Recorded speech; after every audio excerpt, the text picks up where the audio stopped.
नमस्कार दोस्तों, एक बार फिर मैं आप सबका आपके अपने YouTube चैनल पर स्वागत करता हूं। आज हम लोग जो करने चल रहे हैं वो टॉपिक है यूपीएससी का सीसैट 2020 का जो पेपर है उसमें मैथ्स और रीजनिंग के क्वेश्चंस का सोल्यूशन करने चल रहे हैं। ठीक है, तो चलिए ज़्यादा समय लिए बिना स्टार्ट कर। क्वेश्चन है, a man takes half time in rowing a certain distance downstream than upstream. What is the ratio of the speed in still water to the speed of current. एक व्यक्ति धारा की उल्टी दिशा में जाने की अपेक्षा धारा प्रवाह की दिशा में किसी निश्चित दूरी को नाव द्वारा खेने में आधा समय लेता है। अचल पानी में चाल का धारा की चाल से क्या अनुपात है। अब इस क्वेश्चन में देखो क्या कह रहा है, ये अप स्ट्रीम है, ये डाउन स्ट्रीम है। ये कह रहा है अप स्ट्रीम में उतनी ही दूरी जाने पर जो समय लगता है उसका आधा समय डाउन स्ट्रीम में यानी धारा की दिशा में जाने पे लगता है। ये धारा की विपरीत दिशा में और ये धारा की दिशा में। तो अगर धारा की विपरीत दिशा में 2 समय लगता है तो धारा की दिशा में 1 लगेगा, यानी समय का अनुपात 2:1 का हो गया।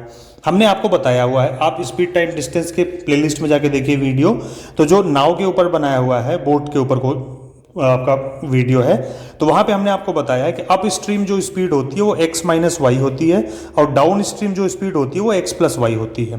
तो ये चाल है, ये समय है, दूरी बराबर है। जितनी दूरी अप स्ट्रीम गया उतनी ही दूरी डाउन स्ट्रीम गया, तो दूरी बराबर है। और दूरी बराबर होता क्या है, चाल गुणे समय। तो अगर मैं टाइम और स्पीड को मल्टीप्लाई कर दूं, यानी कि अगर मैं 2 टाइम्स x माइनस वाई कर दूं और इधर 1 इंटू एक्स प्लस वाई कर दूं, तो ये दोनों दूरियां आपस में क्या हो जाएंगी, बराबर हो जाएंगी। कैलकुलेट करो तो यहां से वैल्यू आ गई 2x minus 2y is equal to x plus y. Y उधर ले जाओ, x इधर लाओ, ये x इधर आके माइनस हो जाएगा।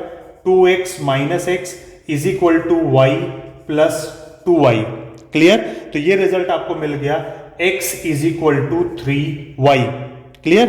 अब आप y को अगर इधर लेफ्ट में लाओगे तो यहीं से आपको ये रिजल्ट आ जाएगा कि x divided by y is equal to 3 divided by 1। इसका मतलब ये हुआ कि x is to y is equal to 3 is to 1। अब आपको ये हो कि x और y क्या होता है, तो हमने आपको क्या बताया हुआ है कि x होती है शांत जल में नाव की चाल। शांत जल में क्या, नाव की चाल। अगर व्यक्ति तैर रहा है तो व्यक्ति की चाल। और y होती है धारा की चाल। y क्या होती है, स्ट्रीम, जो पानी का बहाव है उसकी चाल। तो आप तभी धारा के विपरीत दिशा में चल पाओगे जब आपकी चाल नाव की चाल उसकी धारा की चाल से अधिक होगी।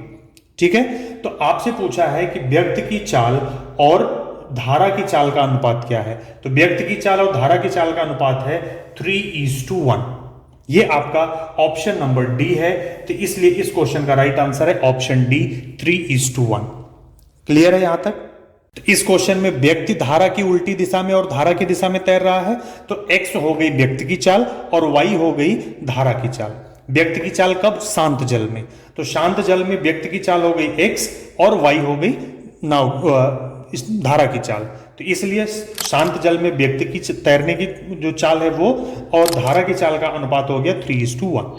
क्लियर है। सॉल्व ऐसे ही करेंगे, समय अनुपात में दिया हुआ है, चाल हमारी ये दी हुई है, समय और चाल का जो गुणनफल है वो हमेशा दूरी के बराबर होगा। समान दूरियां तय की गई हैं इसलिए दोनों दूरियां बराबर थी और हमने इसको सिंप्लीफाई करके x और y का रेशियो निकाल लिया। मैंने x y लिया, आप ABCD ले लो, कुछ भी आप ले लो, आपकी मर्जी। क्लियर है। ये क्वेश्चन आपको दिया गया है कि चावल के प्रति किलो मूल्य में 25% की वृद्धि हो जाने पर, कितनी, 25% की वृद्धि के परिणाम स्वरूप एक व्यक्ति 1200 रुपए में 6 किलो कम चावल खरीद पाता है। तो चावल का प्रति किलो प्रारंभिक मूल्य क्या था। प्रारंभिक मूल्य यानी कि पुराना मूल्य क्या था चावल का, ये आपको इसका आंसर देना है। ऑप्शन है 30, 40, 50 और 60।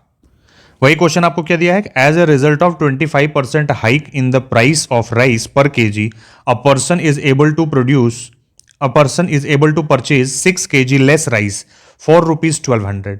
What was the original price of the rice per KG, 30, 40, 50 और 60 रुपीज पर केजी। देखो, अगर आप परसेंटेज का वीडियो देख करके जाते तो ये क्वेश्चन आप इमीडिएटली देखते ही कर देते। हमने आपको परसेंटेज में ही सिखाया था कि प्रारंभिक मूल्य, ओल्ड रेट या करंट रेट, यानी कि करंट प्राइस अगर आपसे निकालना हो वर्तमान मूल्य, तो उसके लिए फॉर्मूला क्या है। प्रारंभिक मूल्य निकालने के लिए, ओल्ड रेट निकालने के लिए क्वेश्चन में जो अमाउंट दिया है, अमाउंट कितना दिया हुआ है कि 1200 रुपए में कितनी क्वांटिटी उसको कम मिलती है, 6 किलो कम मिल रही है। कब, जब मूल्य में 25% की वृद्धि हुई है। 25 ऊपर वृद्धि है तो 100 प्लस होगा, अगर कमी रहती तो 100 माइनस होता। 25% की वृद्धि थी तो 100 प्लस 25, तो ये वैल्यू हो गई 125। अब आप इसको कैंसिल करोगे तो 25 पंचे 125 और ये हो गया 6 पंजे 30, 30 चौको, तो ये वैल्यू आ गई ₹40 पर केजी। क्लियर है? कितना है? ₹40 पर केजी। ये इसका ओल्ड रेट था, प्रारंभिक मूल्य था। ठीक है, पहले ये 40 रुपए पर केजी था, तो 1200 रुपए में कितने किलो चावल लेके आप बताइए? उस समय 1200 रुपए में 40 रुपए के रेट से ये लेकर के आ रहा था 30 किलो चावल। लेकिन अभी क्या हुआ कि इसका रेट 25% बढ़ गया, तो 25% बढ़ जाने पर इसका रेट कितना हो जाएगा? 50 रुपए। 50 रुपए पर केजी होने पर ये वर्तमान में कितना किलो चावल ला पाएगा? केवल 24 किलो ला पाएगा। ठीक, अच्छा, ये तो ओल्ड रेट निकालने का फॉर्मूला ये हमने आपको बताया था इस तरीके से कि आप इसको पुराना मूल्य निकाल सकते हैं। ठीक है, अगर आपको वर्तमान मूल्य निकालना रहता, ओल्ड रेट की जगह, प्रारंभिक मूल्य की जगह वर्तमान मूल्य अगर आप निकालते, वर्तमान मूल्य या फिर करंट रेट, सब कुछ एज इट इज रहता, बस ये पोर्शन नहीं आता, 100 प्लस परसेंटेज वाला नहीं रहता, ओनली 100 होता। क्या होता? ओनली 100। जब ये सिर्फ 100 होता तो यहां पर ये वैल्यू ऐसे नहीं होती और ये यहां पर 100 हो जाती और ये 25 पंजे की जगह 25 चौका 100 होता और आप यहां से 6 दूना 12, ये हो जाता 200। 200 को आप 4 से डिवाइड करते तो ये वैल्यू आपको मिल जाती 50 रुपए प्रति किलो, 50 रुपए पर केजी। ये आपको करंट रेट मिल जाता। ठीक है, तो क्वेश्चन में कुछ भी दिया हो, ओल्ड रेट न्यू रेट जब आपको निकालना हो तो बस यही चीज ध्यान रखना है कि कुछ पैसा दिया होगा, पैसे को क्वांटिटी से डिवाइड कर दो, परसेंटेज में वैल्यू जो है ये इसकी वजह से चेंजेस आया है, तो परसेंटेज डिवाइडेड बाय 100 अगर करंट रेट निकालना है, percentage divided by 100 plus minus percentage जब ओल्ड रेट निकालना है। फिलहाल इस क्वेश्चन का आंसर है 40 रुपीज। कितना है? इसका पुराना मूल्य क्या था? ₹40। यही आपका राइट आंसर है और ये आपका ऑप्शन नंबर बी था, इसलिए इस क्वेश्चन का राइट आंसर हो गया ऑप्शन बी। ये क्वेश्चन आपको दिया है कि एक व्यक्ति एक्स किसी काम का 20% 8 दिनों में पूरा कर सकता है, दूसरा व्यक्ति वाई उसी काम के 25% को 6 दिनों में पूरा कर सकता है। यदि वे दोनों एक साथ काम करते हैं तो उस काम का 40% पूरा करने में कितना टाइम लगेगा? 6 दिन, 10 दिन, 8 दिन या 12 दिन? A person X can complete 20% of work in 8 days. Another person Y can complete 25% of the same work in 6 days. If they work together, अगर एक साथ काम करते हैं, in how many days will 40% of the work will be completed? 6, 10, 8 और 12? ये question तो बहुत ही आसान है भाई। इसमें क्या कह रहे हैं? दो व्यक्ति हैं X और Y। X किसी काम के 20% हिस्से को, 20% काम को 8 दिन में पूरा करता है, तो अब आप यहीं, और Y क्या करता है? Y उसी काम के 25% को 6 दिनों में पूरा करता है। A कितने दिन में पूरा, X कितने दिन में पूरा करता है? 20% काम 8 दिन में, Y 25% काम 6 दिन में पूरा करता है। पहले दिन का टोटल निकालो। 20% अगर 8 दिन में पूरा करता है तो 100% कितने दिन में पूरा करेगा? ये 20 का 5 गुना है, कितना है? 5 टाइम्स है, 20 पंजे 100, तो इधर भी 8 का भी 5 गुना होगा, तो 8 पंचे 40 दिन में। तो X उसी काम को पूरा करना होगा तो 40 दिन में पूरा करेगा। इधर क्या है? 25 से 100, 25% काम 6 दिन में, तो 100% काम ये कितने गुना है? 4 गुना है, तो इधर भी 4 गुना हो जाएगा, तो ये टोटल वैल्यू हो जाएगी 24 दिन में। ठीक, उस काम को X 40 दिन में, Y 24 दिन में पूरा करता है। दोनों को अगर एक साथ करना हो तो ऐसा नंबर लो जो 24 और 40 दोनों से कट जाए। हमने यही तरीका आपको सिखाया, तो 24 और 40 से कटने वाला नंबर हो गया 120। मतलब कि इसमें एक यूनिट ये कितना करेगा? कितने यूनिट पर डे करेगा? 40 तिहाई, 3 यूनिट X किया करेगा, 24 बच्चे 5 यूनिट Y किया करेगा, जब दोनों मिलके एक साथ काम करेंगे। अब आपको इसमें कह रहे हैं कि इस काम का 40% ही करना है, तो 40% मतलब क्या? 100% 120 है, तो 40% कितना होगा? इंटू 40/100 कर दो, कैंसिल हो करके 12 चौको वैल्यू आ गई 48। 120 यूनिट में से सिर्फ 48 यूनिट काम पूरा करना है, जिस दोनों को मिलकर के एक साथ, जब दोनों एक साथ काम करते हैं तो एक दिन में X करता है 3 यूनिट और Y करता है 5 यूनिट, तो दोनों को मिला करके एक दिन में कितने यूनिट काम पूरा होता है? 8। 8 यूनिट करते हैं एक दिन में, तो 48 यूनिट करने में कितना दिन लगेगा? यूनिट बाई 8, ये हो गया 48 बटा 8, तो 8 छम 48, 6 दिन में ये काम पूरा हो जाएगा। जब दोनों मिल करके इसी काम को करेंगे तो इस काम के 40% का काम 6 दिन में ये लोग पूरा कर जाएंगे। तो ये आपका ऑप्शन नंबर ए है, तो ये 6 दिन में पूरा हो जाता है। ठीक है, बस फटाफट यूं ही करते जाती है, तो एक्सप्लेन करने के लिए मैंने बताया। भाई 20% 8 दिन में करता है तो 100% कितना करेगा? 20 पंजे 100, 8 पंजे 40। ए उस काम को पूरा करेगा 40 दिन में। ठीक है, 40 दिन निकल गया, अब आपका फोकस 40 पे हो गया, इसको हटा दो। 25% करता है 6 दिन में, तो 100% कितने दिन में करेगा? 4 गुना ये हुआ, 4 गुना ये भी हो जाएगा 24 दिन में। अब ये भी भूल जाओ, x 40 दिन में करता है, y 24 दिन में करता है। दोनों को एक साथ करना हो तो उसके लिए हमने तरीका क्या बताया था?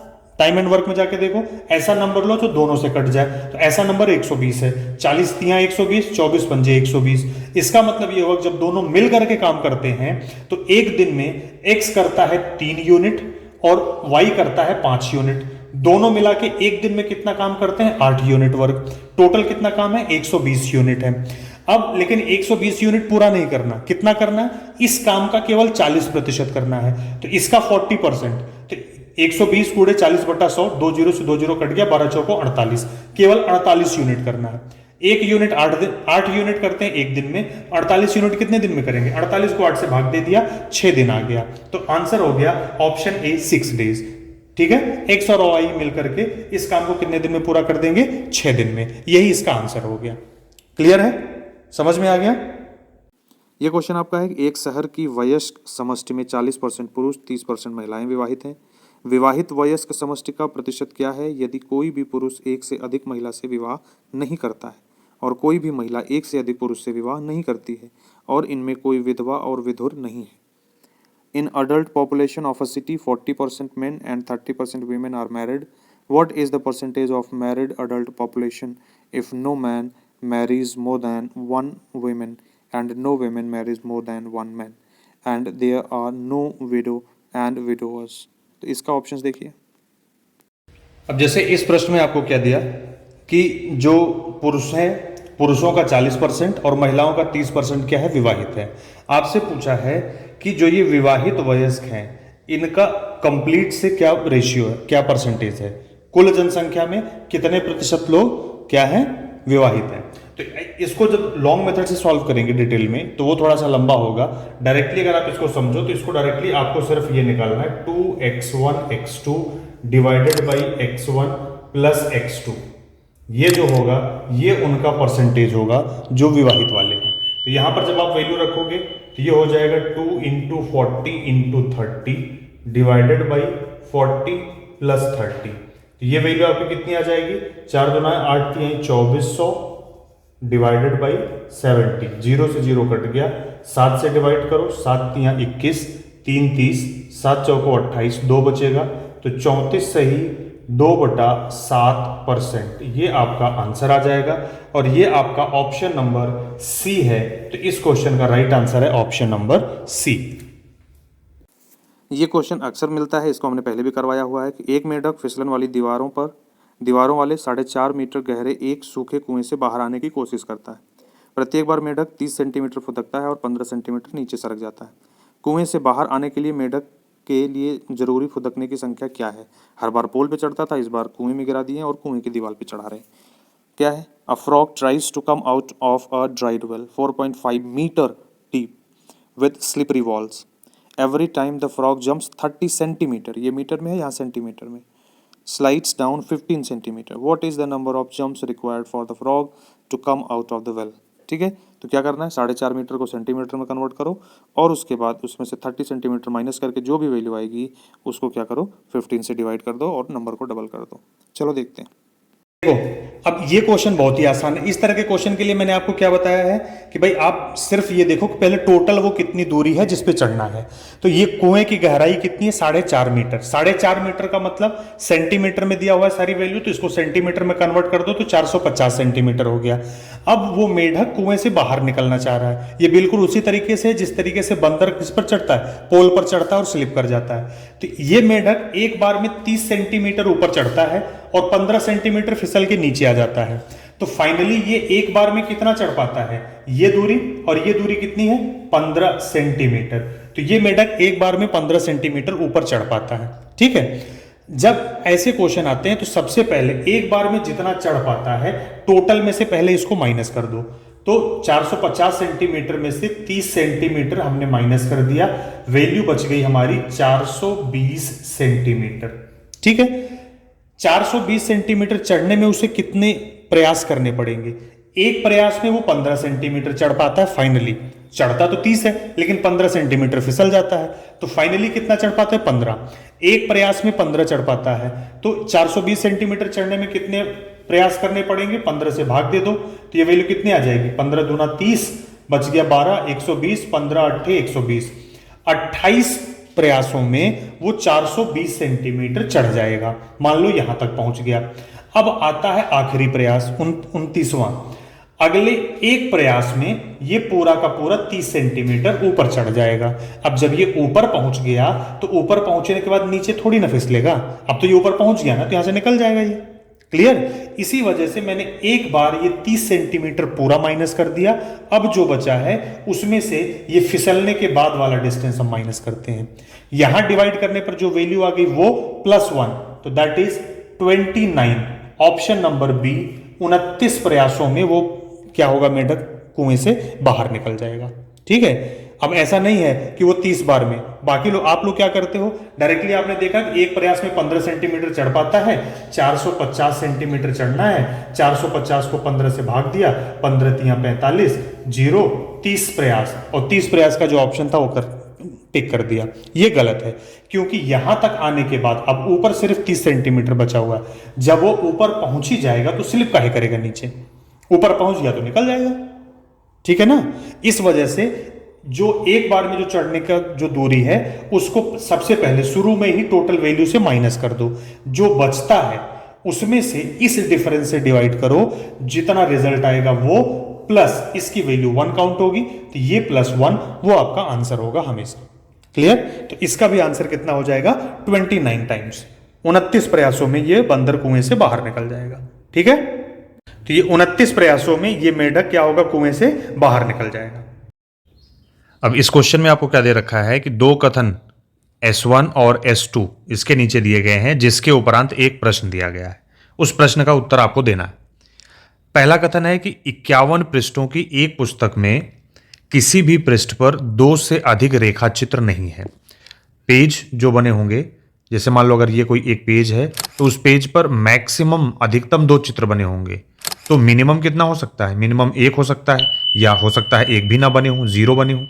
ठीक है, दूसरी चीज ये इसमें आपसे ये कह रहा है कि प्रत्येक पृष्ठ पर कम से कम एक रेखा चित्र है। तो सेकंड स्टेटमेंट क्या हो गया कि कम से कम एक है, और पहला स्टेटमेंट क्या कह रहा है कि 2 से ज्यादा नहीं है। तो मान लीजिए अगर हमारे पास ये 2 पेज हैं, ये पेज मैं बना लूं, तो या तो इस पर 1 होगा या फिर इस पर 2 होगा। Clear? Total number of page कितने हैं, पृष्ठों की संख्या कितनी है? 51। अगर सभी पर एक रेखा चित्र है तो 51 पेज पर टोटल कितने हो जाएंगे? बिल्कुल सही, 51 रेखा चित्र होगा। अगर सभी पर 2 बने हैं तो टोटल कितने हो जाएंगे? 102 हो जाएंगे। लेकिन एक पेज पर कितने बने हैं ये हमें नहीं पता। ठीक है, बस ये कहा कि कम से कम 1 बना है और ज्यादा से ज्यादा 2 बने होंगे, लेकिन 1 ही बना है या 2 बना है या कितने पेज पर कितने बने ये हमें नहीं पता है। कह रहा है कि क्या इस पुस्तक में 100 से अधिक रेखा चित्र हैं? तो यहां से आप देख रहे हैं कि ये दोनों स्टेटमेंट ये बताने में असमर्थ हैं कि किसी पृष्ठ पर कितने, 1 इमेज है या 2 इमेज है। ठीक है, अगर वो नहीं क्लियर है तो इससे इनकी संख्या कंफर्म नहीं हो पा रही है। अगर सब पर 2 होगा तब तो 102 होगा, यानी 100 से अधिक होगा। सब पर 1 होगा तो 100 से कम होगा। कुछ पर 1 कुछ पर 2 होगा तो भी 100 से कम होगा। यहां से कोई भी बात स्पष्ट निकल करके नहीं आ रही है। इस वजह से हम ये कह सकते हैं कि S1 और S2 इस प्रश्न का उत्तर देने में असमर्थ हैं। चलिए देखते हैं इसका ऑप्शन क्या दे रखा है आपको। तो इसके ऑप्शन आपको दे रखे हैं, दोनों कथन S1 और S2 प्रश्न का उत्तर देने के लिए पर्याप्त हैं, किंतु न तो अकेला S1 ना ही अकेला S2, ये तो है ही नहीं, उत्तर देने के लिए तो पर्याप्त है ही नहीं। दूसरा क्या है, S1 अकेला उत्तर देने के लिए पर्याप्त है, ये भी गलत है। S1 और S2 एक साथ प्रश्न का उत्तर देने के लिए पर्याप्त नहीं है। तो आपका सही ऑप्शन हो जाएगा ऑप्शन सी, S1 और S2 दोनों ही प्रश्न का उत्तर देने के लिए पर्याप्त नहीं है। उसी क्वेश्चन का ये इंग्लिश वर्जन है कि 2 statement S1 and S2 are given below followed by a question. There are not more than 2 figures on any page of a 51 page book. There is at least one figure on every page. Question है, are there more than 100 figures in that book? Which one of the following is correct in respect of the above statement and the question? तो इसका right answer आपको हमने क्या बताया? इसका right answer होगा आपका option number C, S1 and S2 together are not sufficient to answer the question. अब इस क्वेश्चन में जैसे दिया है कि चार संख्याओं P, Q, R, S के संबंध में दो कथन S1 और S2 दिए गए हैं। अब इसमें क्या है कि R P और Q से बड़ा है, मतलब जो R है R is greater than P and Q, इन दोनों से बड़ा है। S सबसे बड़ा नहीं है, तो मतलब जो सबसे बड़ा होगा S बाकी सबसे बड़ा नहीं है, तो इसका मतलब क्या हुआ कि जो सबसे बड़ा इनमें से है वो बाकी तीनों में से होगा, और बाकी तीनों में R सबसे बड़ा है। तो इसका मतलब क्या हो गया कि R सबसे बड़ा है, ये आपको पता चल रहा है। अब इसमें जो आपको क्वेश्चन क्या पूछ रहे हैं, ये क्वेश्चन आपसे पूछ रहे हैं कि चार संख्याओं P, Q, R, S में से कौन सबसे बड़ा है। तो सबसे बड़ा कौन है? R। ये आपको पता चल गया। मतलब ये दोनों स्टेटमेंट इतने सफिशिएंट हैं कि आपका आंसर दे सकते हैं, लेकिन दोनों एक साथ मिल करके अकेले कोई एक स्टेटमेंट आपका आंसर नहीं दे पा रहा है। तो अब देखिए इसमें ऑप्शन क्या दिया है कि निम्नलिखित में से कौन उपर्युक्त कथनों और प्रश्नों के लिए सही है। S1 अकेले आपके प्रश्न का उत्तर देने के लिए पर्याप्त है, S2 अकेले आपके प्रश्न का उत्तर देने के लिए पर्याप्त है। दोनों कथन S1 और S2 एक साथ प्रश्न का उत्तर देने के लिए पर्याप्त हैं, किंतु न तो अकेला S1 और ना ही अकेला S2 आपके प्रश्न का उत्तर देने के लिए पर्याप्त है। S1 और S2 एकमात्र प्रश्न का उत्तर देने के लिए पर्याप्त नहीं है। तो इसका सही आंसर होगा ऑप्शन सी कि दोनों कथन S1 और S2 एक साथ प्रश्न का उत्तर देने के लिए पर्याप्त हैं, किंतु अकेला S1 या फिर अकेला S2 आपका आंसर नहीं दे सकता। तो इसका राइट आंसर क्या होगा? Option C. इसी क्वेश्चन का इंग्लिश पार्ट है कि two statement S1 and S2 are given below with regard to four numbers P, Q, R, S, followed by a question. S1, R is greater than P and Q as well. S2, S is not largest one. Then among the four numbers P, Q, R and S, which one is the largest? ठीक है, तो इसका answer वही होगा, कौन सा? Option number C, that is S1 and S2 together are sufficient to answer the question, but neither S1 alone nor S2 alone is sufficient to answer the question. Clear है? अब ये क्वेश्चन क्या है? दो स्टेटमेंट कौन से हैं कि n एक अभाज्य संख्या है, मतलब n अभाज्य हो गया। n को 4 से डिवाइड करने पर, 4 से विभाजित करने पर एक शेषफल बचता है। यदि n की वैल्यू 10 और 20 के बीच में है, तो एकमात्र प्राकृतिक संख्या के बीच में एकमात्र प्राकृतिक संख्या है, तो n की वैल्यू क्या होगी? तो आप देखो क्या इसका आंसर निकाल पा रहे हो? इसके हिसाब से देखो 10 और 20 के बीच में अभाज्य संख्याएं कौन कौन सी हैं? तो आपको पता है 11 है, दूसरा कौन सी है? 13 है, अगली कौन सी है? 17 है, और अगली कौन सी है? 19 है। इसमें से ऐसी कौन सी है जो 4 से डिवाइड करने पर एक शेषफल आता है? तो 11 तो नहीं है क्योंकि यहां पे 3 आता है, 13 है, 17 है, 19 नहीं है। ठीक है, तो इसका मतलब ये हो गया कि वो संख्या कौन सी है? 13 और 17 है। तो ये क्वेश्चन यहां पर प्रश्न में आपसे क्या कह रहा है कि एकमात्र प्राकृतिक संख्या। यहां पर तो मेरे पास दो ऑप्शन आ रहे हैं जो इस कंडीशन को पूरा कर रहे हैं, 17 और 13 भी आ रहा है। एकमात्र प्राकृतिक संख्या n है, तो एकमात्र तो नहीं है। इसका मतलब क्या हो गया कि S1 और S2 ये दोनों स्टेटमेंट इस प्रश्न का आंसर देने में सक्षम नहीं है। ये कुछ और अभी हमको इंफॉर्मेशन चाहिए, तभी हम बता सकते हैं कि वह एकमात्र संख्या कौन सी है। ठीक है, तो अब इसके ऑप्शंस देखिए। इसमें क्या कह रहा है कि S1 अकेले ही प्रश्न का उत्तर देने के लिए पर्याप्त है, तो ये बिल्कुल गलत है। S2 अकेले आंसर देने के लिए पर्याप्त है, ये भी गलत है। S1 और S2 दोनों मिलकर के प्रश्न का उत्तर दे सकते हैं, लेकिन अलग अलग नहीं दे सकते, ये भी गलत है। चौथा ऑप्शन इसका होगा कौन सा कि S1 और S2 एक साथ प्रश्न का उत्तर देने के लिए पर्याप्त नहीं है, क्योंकि ये कह रहे हैं कि n एकमात्र संख्या है क्वेश्चन में, और हमारे पास ऑप्शन में दो आ रहे हैं, 13 और 17, ये दोनों ही ऑप्शन आ रहे हैं और इनके हिसाब से सिर्फ एक नंबर कोई होना चाहिए। तो इन दोनों जानकारियों से इस प्रश्न का उत्तर पूरा नहीं होता है। ठीक है, तो इसका मतलब हमें कुछ और जानकारी चाहिए। इसके लिए इस क्वेश्चन का सही आंसर हो गया ऑप्शन डी कि ये इस प्रश्न का उत्तर देने के लिए पर्याप्त नहीं है। इसी का इंग्लिश वर्जन है कि S1 S2 हो गया, n is a prime number, n leaves a remainder 1 when divided by 4. If n is a unique natural number between 10 and 20, then what is n? तो यूनिक नंबर तो आपको मिला नहीं, आपको दो नंबर मिल गए 13 एंड 17 जो इस कंडीशन को पूरा कर रहे थे। तो इसके रिगार्डिंग इस क्वेश्चन का जो ऑप्शन जो सही हो सकता है वो क्या होगा? वो ऑप्शन होगा option D, S1 and S2 together are not sufficient to answer the question. Clear है? ठीक है, तो देखिए डेटा सफिशिएंसी या इस टाइप के स्टेटमेंट में जब भी क्वेश्चन आपसे पूछा जाता है तो आपका आंसर यूनिक आना चाहिए। अगर यूनिक आंसर नहीं आ रहा है तो इसका मतलब आपको वो जो डेटा आपको दिया गया है वो पर्याप्त नहीं है। ठीक है, अब इस क्वेश्चन में आपको क्या दिया कि दो नंबर्स के संबंध में, दो संख्याओं के संबंध में कह रहे हैं। पहला कि दो संख्याएं ऐसी हैं जिनका गुणनफल 21 है। तो 21 कब आता है? एक तो 3 इंटू 7 21 आता है, 3 7 21 आता है, और दूसरा क्या आता है? 1 इंटू 21 21 आता है, और तो कोई 21 नहीं आता। दूसरा स्टेटमेंट दिया गया है कि उन संख्याओं का योगफल 10 है। तो ये तो नहीं होगा क्योंकि इसका योगफल 22 आ रहा है। तो राइट आंसर हो गया 3 एंड 7। वे दोनों संख्याएं कौन सी हैं? तो आप बता सकते हैं कि वो दोनों संख्याएं 3 और 7 हैं। यूनिक आंसर मिल गया। ठीक है, तो ये करें कि निम्नलिखित में से कौन सा उपर्युक्त कथनों और प्रश्नों के लिए सही है। तो आप देखो ये दोनों स्टेटमेंट इस प्रश्न का उत्तर देने के लिए पर्याप्त हैं। एक साथ केवल एक स्टेटमेंट आंसर दे पाएगा? नहीं दे पाएगा। ठीक है, तो चलो अब नीचे ऑप्शन में देखते हैं। S1 अकेला उत्तर देने के लिए पर्याप्त है? नहीं। S2 अकेला देने के लिए पर्याप्त है? नहीं। S1 और S2 दोनों इस प्रश्न का उत्तर देने के लिए पर्याप्त है, लेकिन अकेला ना तो S1 ना ही S2 दे सकता है। तो इस प्रश्न का आंसर क्या हो जाएगा? Option C. इसी का इंग्लिश वर्जन है कि two statement S1 and S2 are given below with regard to the two numbers followed by a question. Their product is 21, their sum is 10। तो what is the two numbers? तो ये आपको पता ही चल गया कि वो दोनों नंबर्स कौन से हैं? 3 एंड 7, 3 और 7 हैं। तो ऑप्शन आपका इसमें देखोगे तो कौन सा था? तो इसमें राइट ऑप्शन आपका हो जाएगा option C, that is S1 and S2 together are sufficient to answer the question, but neither S1 alone nor S2 alone is sufficient to answer the question. अब ये क्वेश्चन में आपको क्या दे दिया भाई? इसमें निष्कर्ष आपको बताने हैं। दो कथन दिए गए हैं, दो स्टेटमेंट दिए जा रहे हैं, आपको कंक्लूजन निकालना है। पहला क्या है कि सभी संख्याएं 2 से विभाज्य हैं। विभाज्य बोलो या भाज्य बोलो, ठीक है, 2 से क्या है? वो डिवाइडेड होंगी। और सभी संख्याएं 3 से विभाज्य हैं, मतलब 3 से कटेंगी। तो जो संख्याएं हैं सभी 2 से भी कटेंगी और 3 से भी कटेंगी। तो कोई भी संख्या जो 2 से भी कटती है और 3 से भी कटती है तो वो इन दोनों के गुणनफल यानी 6 से भी कटती है। ठीक है, अब नीचे देखते हैं कि इसमें निष्कर्ष क्या निकाला। निष्कर्ष यह है कि सभी संख्याएं 6 से विभाज्य होंगी। तो ये निष्कर्ष तो बिल्कुल क्लियर है। फिर क्या निष्कर्ष 2 क्या है कि सभी संख्याएं 4 से विभाज्य होंगी। ये ऐसा जरूरी नहीं है। कुछ संख्याएं ऐसी हो सकती हैं जो 4 से भी कट सकती हैं। जैसे अगर हम बात करें 12 की, तो 12 ऐसा है जो 6 से तो कटता ही कटता है, 4 से भी कट जाएगा। लेकिन अगर वहीं पर अगर हम बात करें कि जो 6 से कटने वाली संख्या है, जैसे 18, तो ये 2 और 3 दोनों से कटेगी, 6 से भी कटेगी, लेकिन 4 से नहीं कटेगी। तो जो निष्कर्ष 2 है ये जरूरी नहीं है, निष्कर्ष 1 कंफर्म है। ठीक है, अब आप इसके क्वेश्चन में देखो, ऊपर लिखे हुए निष्कर्षों में से कौन सा या से दिए गए 2 कथनों के तार्किक रूप से निकाला जा सकता है या निकाले जा सकते हैं? केवल निष्कर्ष 1, केवल निष्कर्ष 2, ना तो निष्कर्ष 1 ना ही निष्कर्ष 2, या फिर दोनों, निष्कर्ष 1 और निष्कर्ष 2 दोनों। तो हमने आपको क्या बताया कि केवल निष्कर्ष 1 निकाला जा सकता है कि वो 6 से डिविजिबल हैं। दूसरा निष्कर्ष जो 4 से भी कटेंगे, ये निष्कर्ष नहीं निकाला जा सकता। क्लियर है? तो केवल पहला ऑप्शन सही होगा आपका, ऑप्शन ए।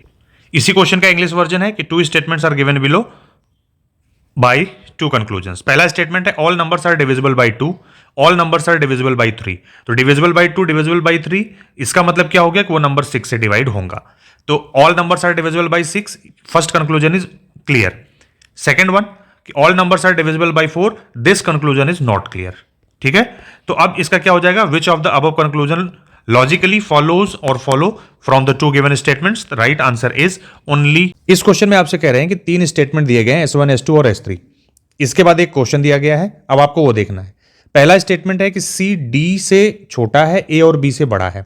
इसका मतलब अगर हम बात करें कि C के लिए, तो C जो है वो D से छोटा है, तो D से छोटा C, और C A और B से बड़ा है, तो C से छोटे हो गए A और B दोनों।